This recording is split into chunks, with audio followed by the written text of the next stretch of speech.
दीदी ने सिखाया है गढ़वाली भजन, थैंक्स टू हर। और ये सीरियसली मुझे उन्होंने 5 मिनट में सिखा दिया। तो मैं मतलब उतनी मुझे भाषा नहीं आ रही थी, लेकिन आई एम ट्राइंग। तो अगर मुझसे कुछ गलती हो तो प्लीज़ माफ़ कीजिएगा, पहले ही बोल देती हूँ।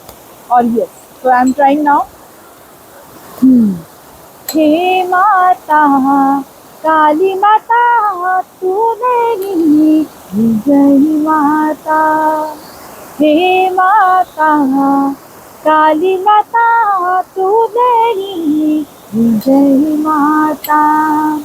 देखो तेरे पैरों माता, देखो तेरे पैरों माता, माथा को मुकुट माता, माथा को मुकुट माता, सोने को मुकुट माता, माथा को मुकुट माता, सोनों को मुकुट माता।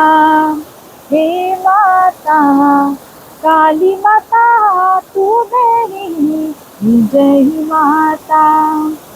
हे माता काली माता तू मेरी जय माता। देखो तेरे पैरों माता, देखो तेरे पैरों माता, नाका की नथुली माता, नाका की नथुली माता, सोने की नथुली माता, नाका की नथुली माता, सोने की नथुली माता। हे माता काली माता तू मेरी जय माता। हे माता काली माता तू मेरी जय माता। Thank you, thank you. अरे नहीं, सच में थैंक यू। तो दोस्तों, ये सरस्वती नदी के किनारे, और यहीं पे हम ऐसे भजन गा रहे थे, ब्लॉग बना रहे थे ऐसे। तो कहते हैं सरस्वती नदी के किनारे ना, इसीलिए तो यहाँ पे सिद्धियाँ प्राप्त हुई है ना। अच्छा। हाँ, तो यहाँ पे 5 मिनट, और मुंबई की रहने वाली लड़की उत्तराखंड में आई यहाँ पे, और अभी कालीमठ में आए हुए इनको 5 दिन भी नहीं हुए, और ये 5 मिनट में हमारी भाषा समझ गई है। अरे लेकिन जिस भाव से इन्होंने सिखाया है सच में, लेकिन मतलब गढ़वाली भजन भी सुने हैं, गढ़वाली लोगों की भाषा भी मतलब सुनती हूँ मैं, लेकिन मुझे कभी समझ नहीं आया। लेकिन जिस तरह इन्होंने सिखाया अभी 5 मिनट में, मतलब इतना इजी है ये, मतलब वाह। या तो मैं तो और सीखना चाहूंगी। और उन्होंने और 2-3 भजन मुझे दिए हैं, तो वो मैं पहले सीखूंगी और मैं उसका चैंटिंग करूंगी वहां जाके भी। तो मैं आशा करूंगी कि जब आप अगली बार यहाँ आओ तो मेरे साथ गढ़वाली में बात जी करो। बिल्कुल बिल्कुल, और वो भी खुद सिखा देंगी वो, हाँ, टेंशन ना लो। Thank you. Thank you. जय माँ काली। जय माँ काली। उत्तराखंड के लोक पर्व का जो ये फुलारी त्योहार है, उसकी शुभकामनाएं मैं सभी बच्चों को देना चाहूँगी। और ये दीदी ने मुझे ये फूल दिए हैं, थैंक यू सो मच। और ये हम सरस्वती माँ और काली मठ जहाँ स्थित है, वहाँ पे ये सरस्वती गंगा बहती है, तो इसके किनारे हम लोग बैठे हैं आज। और बच्चों के लिए फिर मैं 2 लाइनें कुछ गाना चाहूँगी। जय माँ काली। तो यस।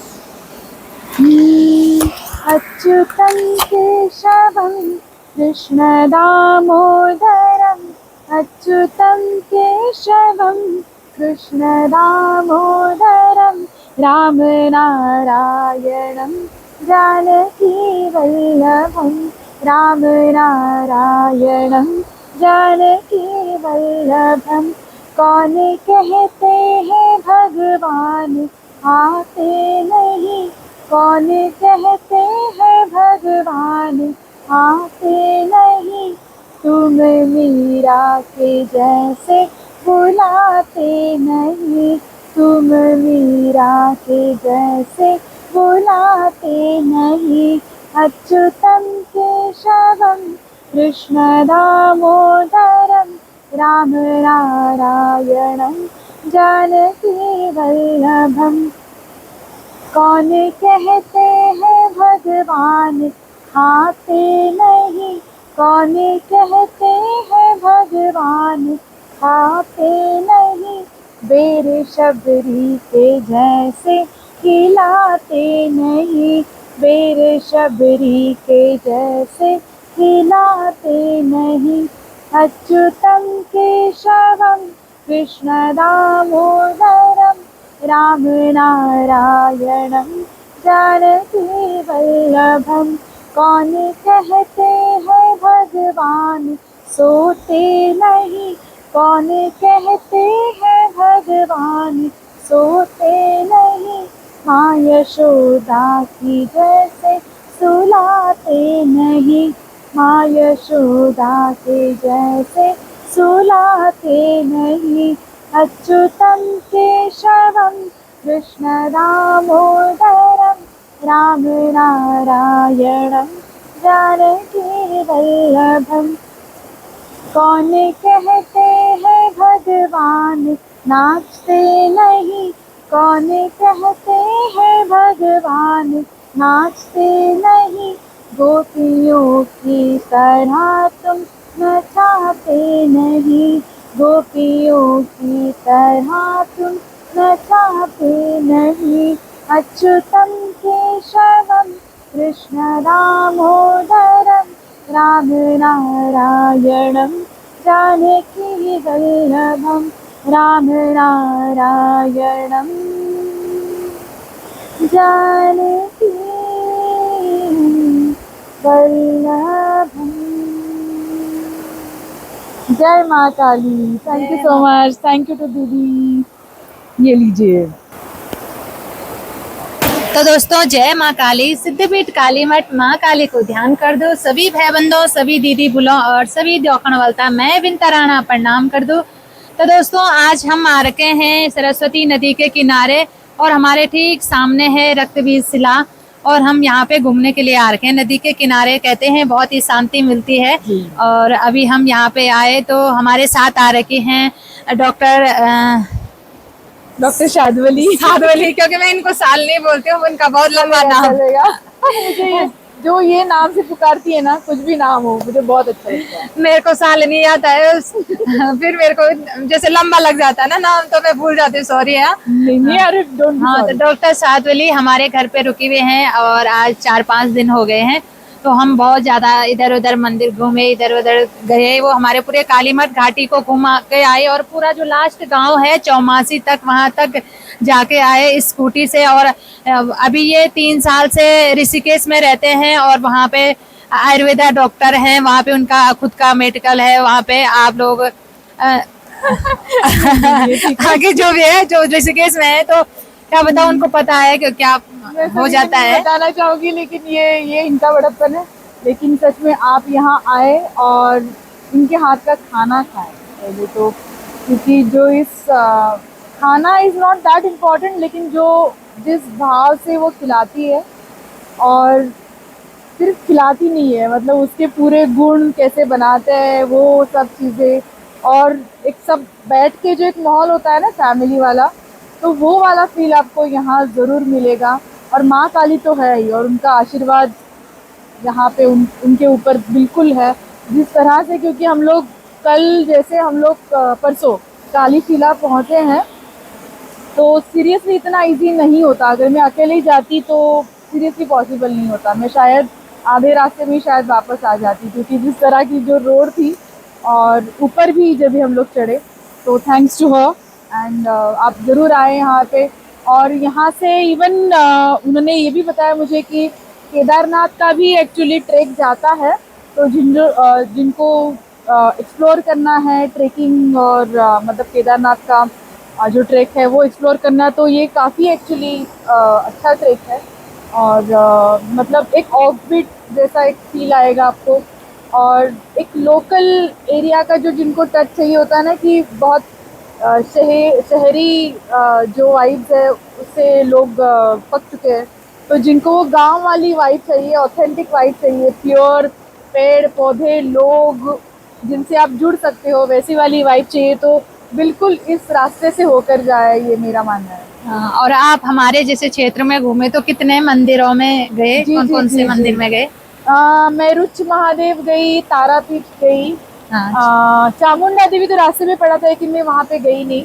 और कालिदास जी का यहाँ पे कमिलठा करके एक गांव है, वहाँ पे कालिदास जी ने मेघदूत लिखी है, तो वहाँ गई थी। और कालीशिला गई, फिर काशी आई मीन गुप्त काशी विश्वनाथ, और गुप्त काशी में जो त्रिपुरा सुंदरी ललिता त्रिपुरा सुंदरी का मंदिर है वहाँ पे भी गई। तो बहुत प्राचीन और मंदिर है यहाँ पे। और हाँ, ऊखी मठ ओमकारेश्वर मंदिर गई। यहाँ पे बहुत प्राचीन मंदिर है और उनकी खुद की एक ऊर्जा है। जब भी आप उस जगह पे जाओ तो वो ऊर्जा फील होती है आपको। मतलब हम लोग जनरली ऐसे होता है कि बहुत तरसते हैं मंदिरों के अंदर जाने के लिए कि बाबा मुझे देवी का दर्शन हो, शिव जी का दर्शन हो, भगवान का दर्शन हो, ये वो, मतलब वो सब तो है ही, वहाँ की तो ऊर्जा है ही। लेकिन अब उस मंदिर के बाहर भी बैठो या फिर वो मंदिर की मतलब गांव में भी अगर आप जब एंटर कर रहे हो ना, तो वो देवता की ऊर्जा आपको वहाँ पे ही फील होने लगती है। आपको वो वाइब आ जाती है। और वहाँ पे आपको एक जगह ऐसी मिलेगी कहीं ना कहीं, मतलब हर एक के पर्सन के हिसाब से वो चेंज होगा, लेकिन वहाँ पे आपको बैठने का ही मन करेगा कि आप, मतलब ध्यान लगाने की जरूरत नहीं पड़ रही है, वहाँ पे आपका ध्यान लग जाता है। तो आप मंदिर में अंदर बैठो, मंदिर के बाहर बैठो, लेकिन जो गांव का एक फील है, लोगों का फील है, वहाँ के इवन पेड़ पौधे, जो पत्थर माउंटेन्स जो भी है, उनकी वाइब ले लो और आपको वो देवता वहाँ की फील हो जाएगी। और कई लोग पूछते हैं कि यहाँ पे कौन सा मौसम सही रहता है। हाँ हाँ, और जैसे अभी आप इस मौसम में यहाँ पे आई हैं तो आपको कैसा लग रहा है? मुझे तो बहुत सही लगा है एक्चुअली, क्योंकि मतलब पहले तो बारिश दिखा रहा था, लेकिन बहुत बारिश भी बहुत जल्दी क्लियर हो गई। तो मौसम भी चेंजिंग है, लेकिन जो बोलते हैं ना कि बहुत क्लियर हो जाता है जल्दी से जल्दी, वैसे रुकता नहीं है वो चीज़। तो मुझे ये तो फरवरी मार्च का सीज़न में, मतलब अगर कोई आना चाहे तो बिल्कुल सजेस्ट करूँगी। काली मठ के लिए, ऊखी मठ के लिए आपको अगर घूमना है, गुप्त काशी घूमना है, बट क्योंकि केदारनाथ और आई थिंक बद्रीनाथ, चार धाम के एक्चुअली कपाट बंद रहते हैं, तो लोग जनरली प्रिफर नहीं करते हैं। हाँ, पर मई का महीना सही लेकिन रहता है। हाँ, मई तो तक। मई का महीना उनके लिए सही रहेगा। लेकिन जिनको अभी ये चीज़ें एक्सप्लोर करनी है तो ये सीज़न बहुत सही है, क्योंकि ये थोड़ा सा ऑफ सीज़न रहता है, जिनको भीड़ भी कम चाहिए और थोड़ा मतलब आप फैमिली के साथ थोड़ा अकेले, मतलब थोड़ा शांति से समय बिताना चाहते हो, तो ये बिल्कुल सही समय है फरवरी मार्च। क्योंकि और यहाँ पे कैसे है ना, वो स्प्रिंग जैसा, स्प्रिंग सीजन जो बोलते हैं ना, वसंत का, क्योंकि यहाँ पे फूल भी आ रहे हैं। इनके जो भी लोकल त्योहार है, एक्चुअली मैं देख रही हूँ इनकी जो सब्जियां भी हैं यहाँ पे, तो ये टाइम पे एक्चुअली इनका आई थिंक मैक्सिमम टाइम है, तो आपको लोकल सब्जियां भी खानी है। आपको ये त्योहार अगर आपको बाई चांस अगर मिल जाते हैं तो ये बहुत अच्छी बात है। ये फरवरी मार्च और अप्रैल का सीजन में भी आप यहाँ पे आ सकते हो। इनकी पहाड़ी शादियाँ भी इस समय में हो रही है, तो वो भी एक बहुत फेस्टिवल ही है। अच्छा फेस्टिवल ही, मतलब जैसा वो फील आ रहा है ना, तो बहुत अच्छा लगा ये। थैंक यू सच में, थैंक्स टू हर सीरियसली। क्योंकि वो एक होता है ना कि आप जिस जगह जाते हो, होटलों में रुकते हो, तो वो ना, वो जगह की जो ओरिजिनल बातें हैं वो आपको कभी कभी पता नहीं चलती। लेकिन जब भी आप लोकल लोगों से कनेक्ट करते हो, और जो मतलब अगर ऐसी दीदी मिल जाए जो खुद ही इतने उत्सुक होते हैं कि बताने के लिए कि यहाँ पे ये है और ये सब्जी इसके लिए यूज़ करते हैं, और वो, क्योंकि सभी लोग सीक्रेट्स नहीं बताते सीरियसली। एक कोई बहुत ही कम लोग रहते हैं जो अपने खुद के सीक्रेट्स है, इस जगह के जो महत्व है वो बताना खुद चाहते हैं। तो वो आपको अगर फील करना है तो बिल्कुल भी यहाँ पे विनीता जी के होम स्टे में ज़रूर आए। और काली मठ मंदिर के बिल्कुल ही बाजू में है, मतलब 20 मीटर की भी दूरी नहीं है, और बहुत शांत वाइब है। आपको सरस्वती गंगा मैया तो बिल्कुल सामने ही दिख जाएंगी, और बहुत क्लीन वाटर्स है। लोग यहाँ पे जब भी पानी थोड़ा सा शांत, मतलब थोड़ा कम रहता है, तभी नहाते भी। बच्चे कल मिल गए थे, तो बच्चों ने भी कहा दीदी हम लोग यहाँ पे तो नहाते हैं, मतलब आप भी कभी आइए। मतलब हाँ चलो, लेकिन वो तो बच्चों का प्यार है। वैसे तो इन लोगों का प्यार सच में, मतलब 5 दिन में ऐसे मुझे बिल्कुल भी कभी फील नहीं हुआ कि मैं कहीं और जगह आई हूँ और वो क्या हो रहा है non veg. Thank you so much, तो इनको ही थैंक यू।